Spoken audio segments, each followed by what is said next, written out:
My wife told me in front of her friends. My ex was better in every way. I should have never left him. They all laughed. I said nothing, just grabbed my keys and left. When she got home, her belongings were on the lawn and the locks were changed. When my wife told 20 people at a birthday party that her ex was better than me at everything, including in bed, and that she'd only married me for money, I didn't yell. I didn't make a scene. I just set down my spatula, grabbed my keys, and drove home to change every lock in the house I owned before she was even sober enough to realize what she'd done. But I'm getting ahead of myself. I'd been grilling burgers at Jessica's birthday party for maybe 40 minutes when I heard Amanda's voice cut through the backyard noise. She was drunk, not falling down drunk, but that specific level of intoxication where inhibitions vanish and truth spills out like wine from a tipped glass. Ryan was so much better looking, she said, loud enough that conversations nearby stopped. Better in bed too, better at everything, honestly. I flipped a burger, kept my face neutral. This wasn't the first time I'd heard about Ryan, not even the 100th. For 3 years, Ryan's ghost had lived in our marriage like a third person neither of us acknowledged directly. Ryan was funnier. Ryan was more spontaneous. Ryan planned better dates. Ryan also cheated on her twice and left her drowning in $12,000 of credit card debt he'd racked up in her name, but apparently those details faded when compared to his sexual prowess and jawline. Her friends giggled. Someone, I think it was Jessica's sister Megan, asked, "Then why'd you leave him? Because he didn't have money?" Amanda laughed. "But God, I think about him constantly. Like, all the time." My hand tightened on the grill tongs. The burger in front of me was starting to char. "Does Michael know?" another voice asked. Probably Sarah, Jessica's college roommate. "Michael's right there," Amanda said, and I could hear the smile in her voice. "But he doesn't care. Do you, baby?" 20 faces turned toward me, some amused, some uncomfortable. A few guys looking at me with something like pity. I met Amanda's eyes across the patio. She was smiling, genuinely smiling, like she'd just made a harmless joke about my driving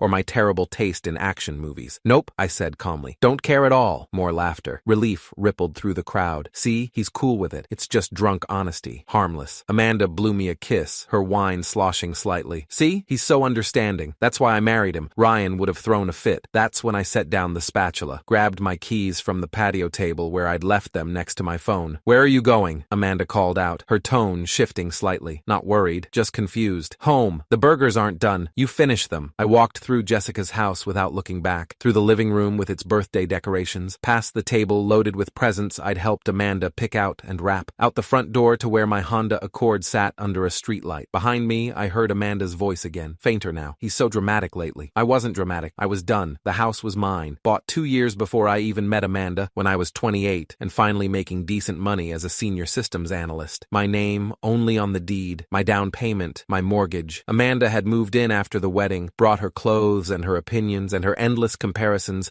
to a man who'd destroyed her credit score and her ability to trust people. For 3 years, I'd been the stable choice, the safe bet, the guy who didn't cheat, didn't lie, didn't max out her credit cards, but also, apparently, didn't measure up to her ex in any category that mattered. I'd heard variations of this for our entire marriage, usually in smaller doses. Ryan used to surprise me with weekend trips. Ryan was better at fixing things around the house. Ryan always knew what to say when I was upset. I'd tried. God knows I'd tried. Planned surprises, learned basic plumbing, read articles about emotional intelligence and communication, but it was never enough because I wasn't Ryan, and Ryan had achieved mythological status in Amanda's mind. All his sins forgiven, all his qualities magnified through the lens of nostalgia and selective memory. Tonight was different only in scale. Tonight, she'd said it publicly, loudly, without shame or hesitation. She'd told her friends, our friends, people we'd see again at future parties and dinners and weddings, that I was second-rate, a financial decision, a practical choice, the guy she settled for when passion didn't pay the bills. I pulled into my driveway at 8:47 p.m., made my first call before I'd even turned off the engine. "Hartman and Associates, this is the answering service. I need to speak with David Hartman. It's urgent. Tell him it's Michael Torres." David was a friend from college who'd gone into family law. We hadn't talked in 6 months, but I knew he kept his phone on for emergencies. He called back in 4 minutes. "Michael, what's wrong? I want a divorce. How fast can we do this in Pennsylvania?" A pause. "Jesus, are you sure? Completely, okay? If she agrees and there's no kids, no contested property, 30 days minimum. But Michael, you should think about this. I have thought about it for 3 years. Start the paperwork first thing Monday. I'll need you to come in and sign some forms. I'll be there at 9 a.m. sharp. Can I ask what happened?" She told a party full of people that she only married me for money and that her ex was better than me at everything, including sex. Another pause, longer this time. "Shit. Yeah, okay, Monday, 9 a.m. We'll get this started." Second call, my brother Marcus. "What's up? I need help moving stuff. Now, tonight." Marcus didn't ask questions. That's why I called him. "On my way. 20 minutes. Third call, a 24-hour locksmith service I found on on Google. Rapid response locks. This is Tony. How fast can you change locks on a 3-bedroom house? All exterior doors, front and back. I can be there in, looks like you're in Shady Grove. Hour and 15 minutes. I'll pay double if you come in 45 minutes. I can do 45. Address? I gave it to him. Hung up. Sat in my car in my driveway and felt something in my chest crack and then go very, very still. Marcus pulled up 18 minutes later in his pickup truck. He took one look at my face and said, "Where do we start?" "Bedroom. Everything that's hers goes in garbage bags on the lawn. Amanda's clothes? All of it." He grabbed 2 boxes of contractor bags from his truck. "You're really doing this." "I'm really doing this." We worked fast. Her side of the closet. Dresses, jeans, shoes, belts, scarves, purses, into bags. Her dresser drawers. Underwear, socks, pajamas, workout clothes, into bags. Bathroom, makeup, hair products, prescription bottles, her electric toothbrush, into a plastic bin. Marcus worked silently, efficiently, asking only practical questions. "What about this jewelry box? These books on her nightstand? The throw pillows she bought?" "Hers, hers, hers." The locksmith arrived at 9:34 p.m. Tony was a thick-necked guy in his 50s who'd clearly seen some shit. He looked at the garbage bags Marcus was carrying to the lawn and said, "Rough night? Getting better. I've done 12 of these this month. You're making the right call doing it fast." He changed every lock. Front door, back door, garage side entrance, new deadbolts, new door handles, new keys on a ring he handed me at 10:47 p.m. "She tries to get back in. That's breaking and entering," Tony said. "Call the cops." "Got it." He collected his money. I'd pulled $600 in cash from the ATM on the drive home and left. Marcus and I stood on the lawn looking at the pile of Amanda's life. 15 garbage bags, 3 cardboard boxes, 2 plastic bins. Her entire existence in my house reduced to trash bags under the porch light. "You sure about this?" Marcus asked. "Completely. She's going to lose her mind. Probably. You need me to stay?" "No, but thank you." He gripped my shoulder. "Call me if you need anything. I mean it. I will." He drove away at 11:03 p.m. I went inside, locked the new locks, sat on the couch and waited. Amanda's Uber pulled up at 11:47 p.m. I watched through the front window as she stumbled out, laughing at something Jessica was saying from the back seat. She was drunker now than she'd been at the party, swaying slightly as she walked toward the porch. Then she saw the bags. She stopped, stared, her head swiveled slowly, taking in the full scope of it. I could see the moment the alcohol haze cleared enough for confusion to register. She ran to the front door, tried her key. It didn't work. Tried again. Nothing. She pounded on the door. "Michael! Open up!" "What the hell is this?" I opened the door. Stood in the doorway blocking her entry. "Your stuff. Take it." "Are you insane?" Her eyes were wide. Mascara smudged. "Let me in." "No, this is my house too. Check the deed." "It's not." Her face went white. Actually white. Like blood draining from skin. "You can't just kick me out. We're married. For now. Divorce papers are being filed Monday morning." "Because of a joke?" Her voice cracked. "Because I said something stupid while drunk?" "No, because you've been saying it for 3 years. Sober and drunk. Ryan this, Ryan that. I'm tired of being the guy you settled for." "I didn't mean it like that." "You meant it exactly like that. You told 20 people tonight that your ex was better than me at everything. That you only married me for money." "I was drunk." "Drunk words or sober thoughts." She started crying. Real tears now, not manipulation tears. The difference is subtle, but I'd learned to spot it. "Please, I love you. I made a mistake. I'll never mention Ryan again." "Too late. You're really going to throw away 3 years over this? You threw it away when you humiliated me in front of your friends. I'm just finishing what you started. Where am I supposed to go?" "Call Ryan. Maybe he'll take you back." Her face crumpled. "He's married. He has 2 kids. Not my problem." She grabbed my arm. Her nails dug into my skin. "Please, I'm sorry. I'm so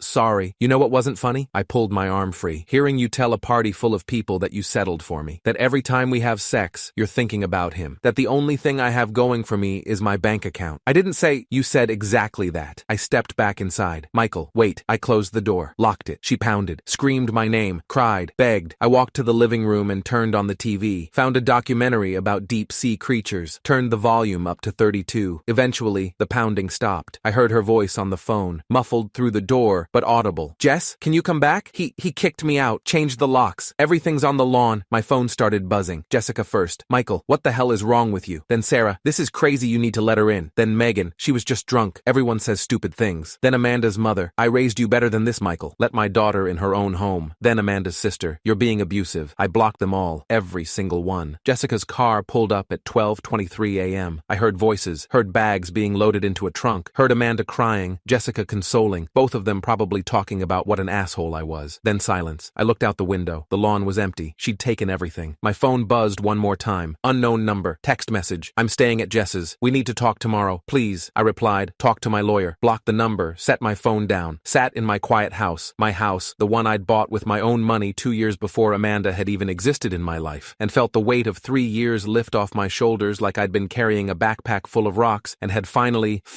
been allowed to set it down. I didn't sleep. Didn't really try to, just sat there on my couch in the dark, watching headlights occasionally sweep across the living room wall as cars passed on the street outside. At 3:17 a.m., I realized I was waiting for her to come back, waiting for her key to scrape against the new lock, waiting for another round of pounding and begging, but she didn't come. At 6:43 a.m., my phone rang. Unknown number. I let it go to voicemail. Amanda's voice, thick with crying or lack of sleep or both. Michael, please. I know I fucked up. I know I hurt you, but we can work through this. I'll go to counseling. I'll do whatever you want. Just please, call me back. I deleted the voicemail. At 9 a.m. sharp, I was sitting in David Hartman's office. He'd come in on a Sunday for me, which I appreciated. You're sure? He asked one more time. Completely. No chance you want to try counseling first? David, she told a room full of people I was her second choice, that she thinks about her ex constantly, that she only married me for financial stability. There's no counseling that fixes that. He nodded slowly, slid a folder across the desk. Irreconcilable differences. We'll argue for dissolution based on the house being premarital property, which it is, and no mingling of finances beyond the joint checking account. You'll probably have to split that 50-50, but the house, your retirement accounts, everything you brought into the marriage stays yours. How long? If she agrees and doesn't contest anything, 30 to 45 days. If she fights it, he shrugged. Could be 6 months. Could be a year. She won't fight. How do you know? Because fighting means lawyers, and lawyers mean money, and she doesn't have any. Everything she has is mine. Her car is in my name, my insurance, my payments. Her credit cards are tied to my accounts because hers are maxed out from Ryan. She has a part-time job at a boutique that pays maybe $1,500 a month. She can't afford to fight me. David looked at me for a long moment. You've thought this through. I had 3 years. He started explaining the process. Forms to sign. Timeline to expect. What would happen with the joint checking account, the car, her health insurance through my employer. I listened, signed where he pointed. At 10:34 a.m., I walked out of his office with copies of everything in a manila folder. My phone had 17 missed calls, 9 voicemails, 32 text messages. I blocked every number I didn't recognize and every contact associated with Amanda's social circle. Then I drove to my parents' house. My mother took one look at my face and pulled me into the kitchen. What happened? I told her everything. The party, the comments, the locks, the lawyer. She listened without interrupting. When I finished, she was quiet for maybe 30 seconds. Then she said, "Good." I blinked. "What? Good. I never liked her." "Mom, I didn't. She was always comparing you to that ex of hers, always talking about how spontaneous he was, how romantic, like stability and reliability were character flaws." She poured me coffee. "You deserve someone who chooses you first, Michael, not someone who settles for you because the man she actually wanted didn't have his life together." My father appeared in the doorway. "What's going on?" "Michael's divorcing Amanda." Dad nodded once. "About damn time." Apparently, I'd been the only one who didn't see it. The texts from Amanda continued for 3 days. They evolved through predictable stages. Apology. "I'm so sorry. I was drunk and stupid. Please forgive me." Bargaining. "I'll do anything. Counseling. Therapy. I'll never drink again." Anger. "You're throwing away 3 years over one mistake." Blame shifting. "You were always too sensitive. I can't even joke around without you overreacting." Desperation.